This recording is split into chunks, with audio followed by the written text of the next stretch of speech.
The town was quiet that night, one of those still heavy evenings when the streetlights flickered against the fog, and even the crickets seemed tired. Inside the small roadside convenience store, a young woman named Emma counted the last few bills in the register.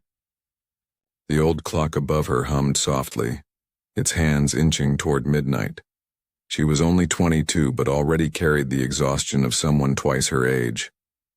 Life hadn't given her much time to dream, not since her father's accident 2 years ago.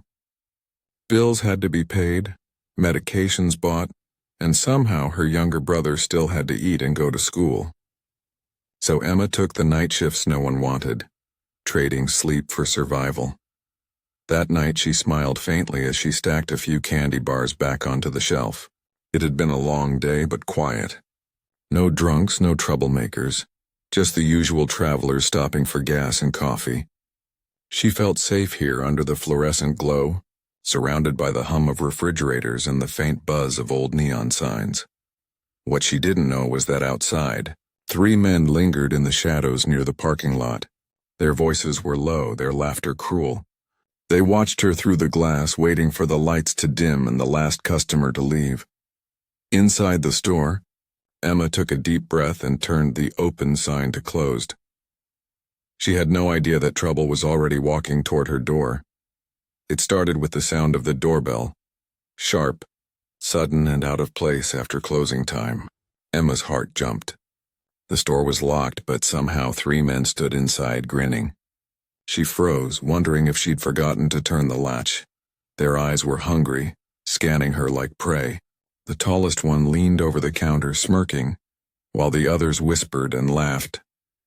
She tried to stay calm, tried to speak, but her voice barely worked. The air felt heavy, pressing down on her chest. Outside, the world was silent, only the hum of the streetlight and the distant rumble of engines from somewhere down the road. Emma thought about her brother, asleep at home, waiting for her.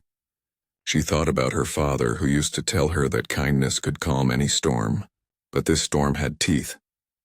As the men cornered her near the counter, she felt a trembling in her hands. She wanted to run, to scream, to vanish, but fear held her still. And then, somewhere in the back of the store, a soft metallic sound broke the tension. It was faint, like the creak of a boot against the floor, or the sound of a chain brushing leather. The men turned their heads, confused. Emma blinked, unsure if she'd imagined it, but she hadn't. Someone else was there. Earlier that evening, long before closing time, a group of bikers had rolled into the parking lot. Their jackets were worn, their boots dusty, their engines loud enough to shake the windows. Most people in town avoided them, assumed trouble came with their tattoos and black vests. But they weren't troublemakers. They were travelers, brothers in spirit, carrying stories and scars from roads long behind them. They called themselves the Iron Saints, a name that once sounded like rebellion, but had come to mean something softer, a brotherhood built on second chances. Their leader, a broad-shouldered man named Reed, had lost his family years ago to the same kind of violence he now spent his life trying to stop. That night, Reed had noticed Emma, the way she smiled politely even when tired, the way her hands trembled slightly as she handed back change. She reminded him of his daughter, the one he never got to see grow up. When the group finished their meal, Reed decided to stay behind a little longer, saying he wanted to check the oil in his bike. The others waited quietly near the back of the store, drinking coffee hidden behind the tall shelves. They were just about to leave when they heard the laughter, low and mocking, and then Reed saw her face. The fear, the helplessness. It was the same look he'd seen once before, long ago when he was too late to stop what happened. But tonight he wasn't too late. The air shifted. The men at the counter didn't see it coming, the slow, steady footsteps echoing from the aisle behind them. One of the thugs turned, frowning, but it was too late. From the shadows, Reed stepped forward. His leather vest caught the light, the Iron Saints patch glowing faintly beneath the flicker of the bulbs.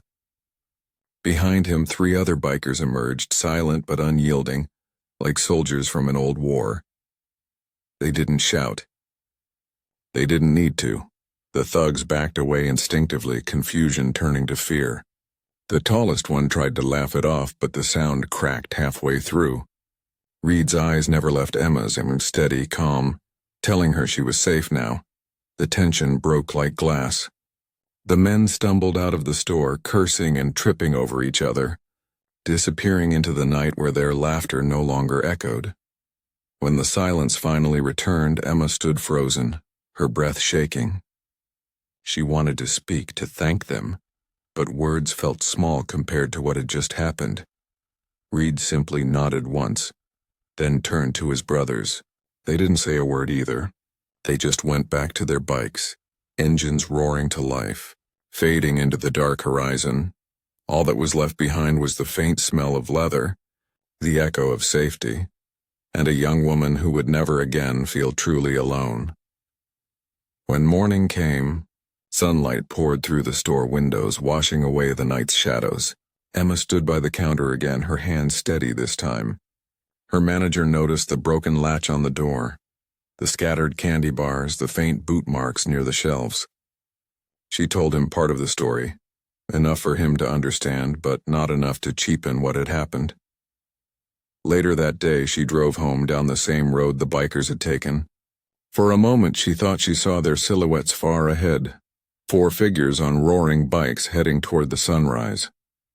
That night, she left a note taped to the store's window. It was short, just a few words written in shaky pen.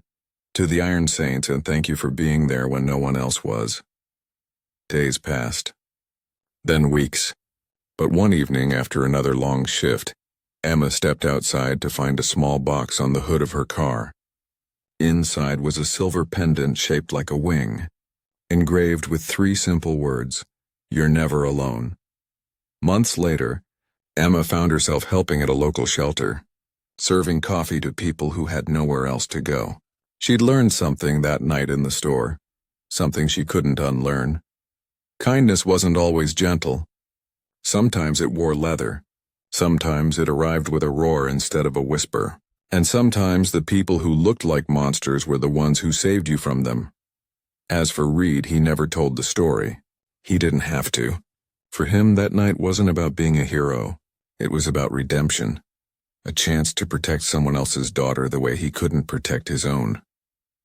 He kept Emma's note folded in his vest pocket, worn and creased from the road, a reminder that good still existed in the world, even in the smallest corners of midnight stores and forgotten highways.